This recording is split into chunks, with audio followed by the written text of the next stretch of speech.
Ponduru KGBV principal ఆకస్మిక బదిలీ వెనక ఈ నియోజకవర్గానికి ప్రాతినిధ్యం వహిస్తున్నటువంటి ఎమ్మెల్యే కోన రవికుమార్ హస్తం ఉందని, అదేవిధంగా ఈ తరుణంలోనే ఆమెని మానసికంగా శారీరకంగా హింసించారని బహిరంగంగా ఆరోపిస్తున్న సౌమ్య విషయంలో మాత్రం ఆవిడకి వచ్చిన ఈ కష్టంపై ఆది నుండి కూడా వైఎస్ఆర్ కాంగ్రెస్ పార్టీ నాయకులందరూ కూడా అండగా ఉన్నారు.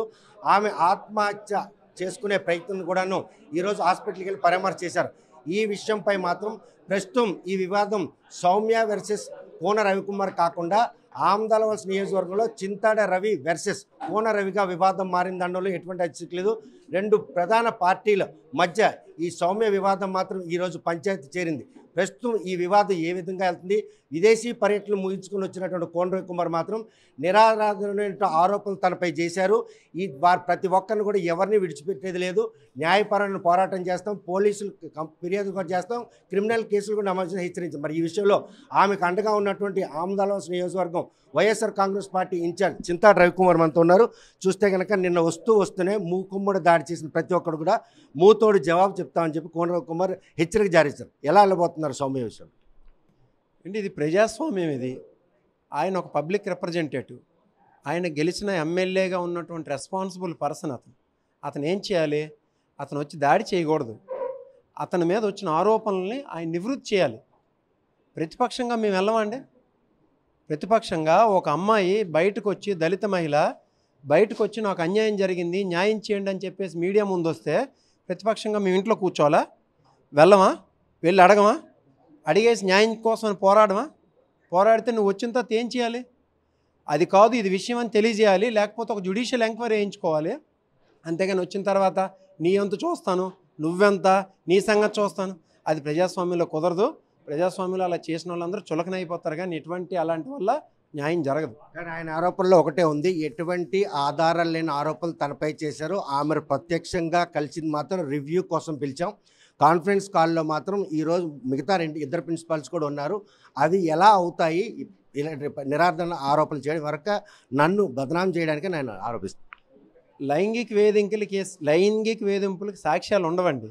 మీరు చూడండి, ఇప్పుడు ఆయన రాత్రి మీద పిలిచాడు అనుకోండి, ఏది రివ్యూకి అని చెప్పేసి, ఎవరు చెప్పాలి? దాని సాక్ష్యం ఎలా దొరుకుతుంది?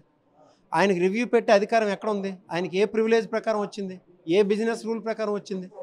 ఆయన ఏంటంటే ఎమ్మెల్యే తాలూకు డ్యూటీ ఏంటంటే ప్రజల తాలూకు సమస్యలు ఏమైనా ఉంటే సంబంధిత శాఖాధికారులకు తెలియజేయడం వరకు ఆయన బాధ్యత. ఆయన రివ్యూలు పెట్టే అధికారం ఆయనకి లేదు. ప్రివిలేజెస్ ఏమి లేవు ఆయనకి. అలాంటి మాట్లాడుతున్నాడు. కానీ ఆయన ఇప్పుడు కోరుతున్నాడే ఒక ఇద్దరు మనుషులను పంపించి ఆవిడ కోసం ఏదో అడిగించాడని చెప్పేసి అన్న దానికి ఎలా సాక్ష్యం దొరుకుతుంది?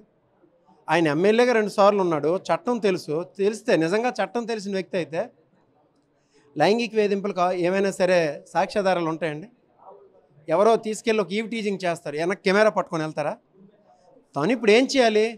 తన మీద లైంగిక వేధింపులు వచ్చాయి కాబట్టి, అలాగే నేను కొన్ని ఇప్పుడు ఈరోజు ప్రవేశపెట్టాను, ఈరోజు తీసుకొచ్చి కొన్ని మీడియా ముందు పెట్టాను.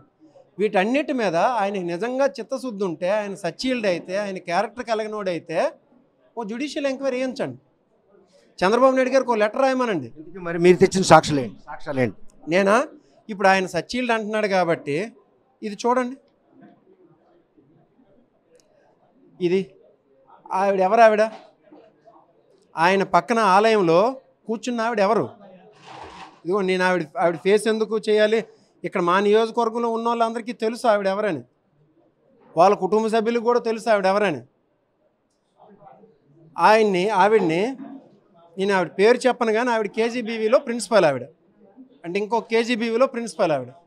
ఆవిడని తీసుకొని ఒంటిమెట్టు ఎందుకు వెళ్ళాడండి ఆయన? చూడండి, ఇది నేను చెప్పింది కాదు, అది పేపర్లో వచ్చింది. అది ఒంటిమెట్టు ఆలయానికి వెళ్తే వాళ్ళకి ఆవిడ ఎవరో తెలియక కుటుంబ సభ్యులు అనుకొని చెప్పేసి ఆలయ మర్యాదలు తీసుకెళ్ళి అక్కడ మండపాల్లో కూర్చుని పెట్టేసి ఆలయ మర్యాదలని చేశారు. ఎవరావిడ? నువ్వు చెప్పు, ఆవిడ పేరేంటో నువ్వు చెప్పు. నేను చెప్పను, నాకు తెలిసినా నేను చెప్పను, నువ్వు చెప్పాలి, నీ నోటిన నువ్వు చెప్పాలి. ఇంకా ఈవిడెవరండి? చూడండి, ఆయన కోన రవికుమార్ గారు చెయ్యి ఎక్కడ ఉందో చూడండి. ఈవిడ ఒక ఒంటరి మహిళ. ఈవిడని ఎక్కడ తీసుకెళ్ళాడు చెప్పండి. ఆయన చెప్పాలి, నేను చెప్పను ఇవన్నీ. ఇప్పుడు వీటికి సమాధానాలు ఆయన చెప్పాలి. ఒంటరి మహిళ ఒక ఒంటి మీద చేయేస్తాడండి. ఈయనకి ఎమ్మెల్యేకి ఇచ్చిన ప్రివిలేజ్లు ఇవా? ఈయనకు వచ్చిన హక్కులు ఇవా?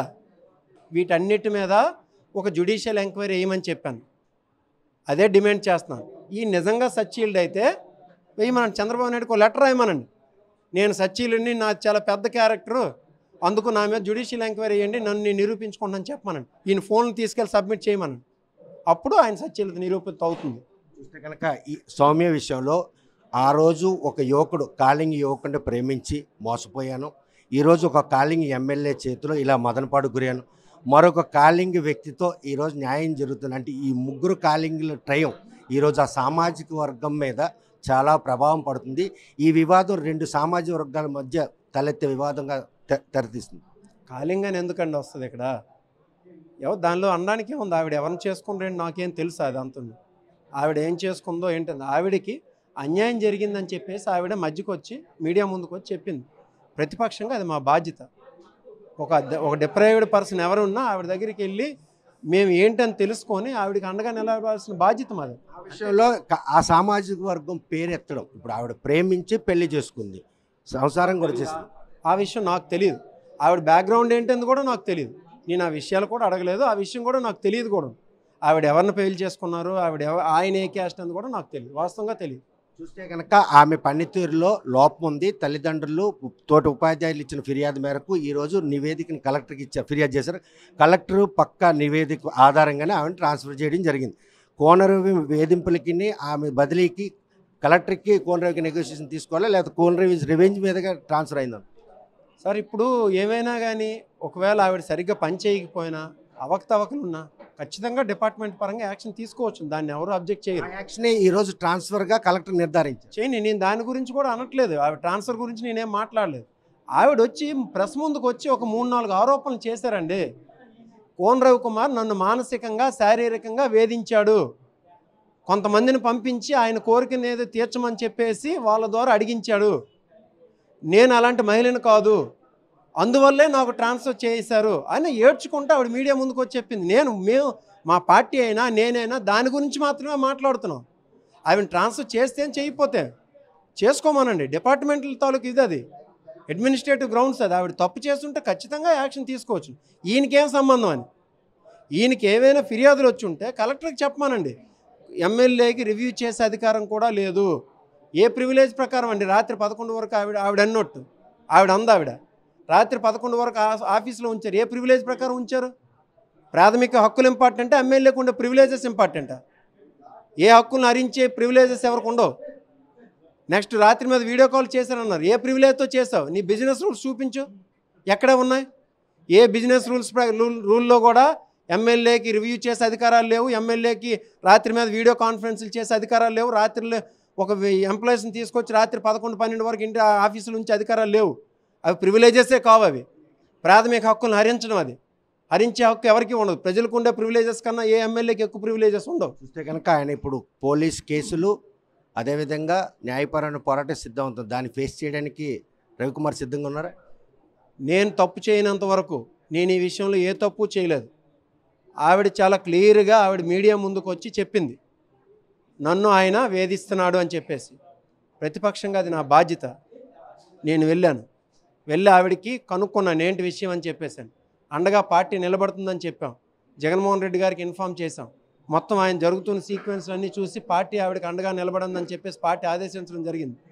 పార్టీ ఆదేశాల మేరకు మేము వెళ్ళాం, ఆవిడకి అండగా నిలబడ్డాం. ఆవిడకి ఏదైనా సమస్య ఉన్నా, అంటే ఏంటి, ఆవిడ ఏదైనా వేధింపులకు గురై ఈరోజు ఆత్మహత్య చేసుకునే స్థాయికి వచ్చింది ఆవిడ ఖచ్చితంగా మా పార్టీ అండగా ఉంటుంది, అంతే. మిగతా విషయాలు నాకు తెలియదు, అనవసరం అది. కనుక ప్రస్తుతం సౌమ్యకి కష్టం వచ్చిన వెనువెంటనే అండగా ఉన్నటువంటి చింతా రవికుమార్ మాత్రం నిన్న కోన రవికుమార్ విదేశీ పర్యటన ముగించుకొని వచ్చి ఎవరైతే తనపై ఆరోపణలు చేసిన ప్రతి ఒక్కరి మీద కూడాను పోలీస్ కేసులు పెడతాం, న్యాయపరమైన పోరాటం చేస్తామని సవాల్ ఇచ్చారు. ఆ సవాల్ స్వీకరిస్తున్నాం, ఎటువంటి తప్పు చేయకుండా ఒక బాధితురాలకు అండగా నిలిచాం, అది ప్రతిపక్షంగా తమకున్నటువంటి ప్రాథమిక హక్కు. ఆయన మాత్రం మహిళా ఉద్యోగులు వేధించడమే కాక మరికొన్ని సాక్ష్యాధారాలు కూడా ప్రవేశపెట్టారు. మరి ఈ విషయంలో ఆయన సత్యశీలత నిరూపించుకుంటారా, లేకపోతే ఈ బదిలీ వెనక తనకేం ఇష్టం లేదు, అదేవిధంగా ఆమెను వేధింపులకు సంబంధించిన తనకు ఎటువంటి ప్రమేయం లేదని రుజువు చూసుకుంటారా లేదన్న విషయం చూడాల్సింది. వీడియో జర్నలిస్ట్ రాంకిషన్తో సత్యం, ఆర్టీ శ్రీకాకుళం. తెలుగులో ఫాస్టెస్ట్ న్యూస్ ఇప్పుడు కొత్త అవతారంలో 5 సెకండ్లోనే పూర్తి వార్తా సమాచారం మీ చేతిలో. సోషల్ మీడియా ట్రెండ్స్ మీ కళ్ళ ముందుకే live TV and voice search options తో ఇప్పుడే డౌన్లోడ్ చేయండి. యాప్ లింక్ డిస్క్రిప్షన్ లో ఉంది.